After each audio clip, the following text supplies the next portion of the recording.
আসসালামু আলাইকুম দর্শক। আমি এখন আপনাদের একটা গৌরবপ্রদ কথা কব, আপনারা খালি শুনবেন। এই দেখেন, এই মাসে বিল আইছে দর্শক। এই 2000 টাকা বিল আইছে। এই গরিব মানুষ 2000 টাকা বিল কিভাবে দিব কোন দিকে? এই টাকা কি হাওয়ার উপরে উড়ে আয়? আমাদের সরকার কি করবার চা? মাইরা রাখা, মাইরা রাখলে মাইরা রূপ। এই সরকারে বাংলাদেশ উন্নতি চলতেছে, কিন্তু কারেন্ট বিলটা আল্লাহ কমান না। এই সরকারের কাছে অনুরোধ যেন আমাদের কারেন্ট বিল আল্লাহ কমাই দেয়। আর এব করে যখন কারেন্ট বিল আয়, আমরা গরিব মানুষ কইতে দিমু, কইতে খামু। এই দর্শক দেখেন, 2000 টাকা বিল আইছে।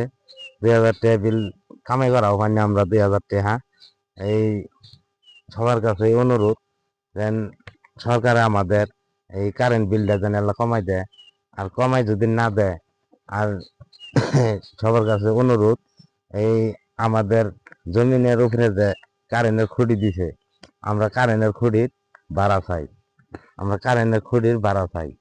আর আমাদের মিটার নাগাই দিছে, মনে করেন 2000 টাকা করে বিলাইলে প্রতি মাসে টাকা আইতাছে কত দিই? 2 মাসে 4000 টাকা। 4000 টাকা কামাই করুন না। এটা ফ্যান নাই, এটা ফ্রিজ নাই, এটা আইস কুকার নাই, কিছু নাই।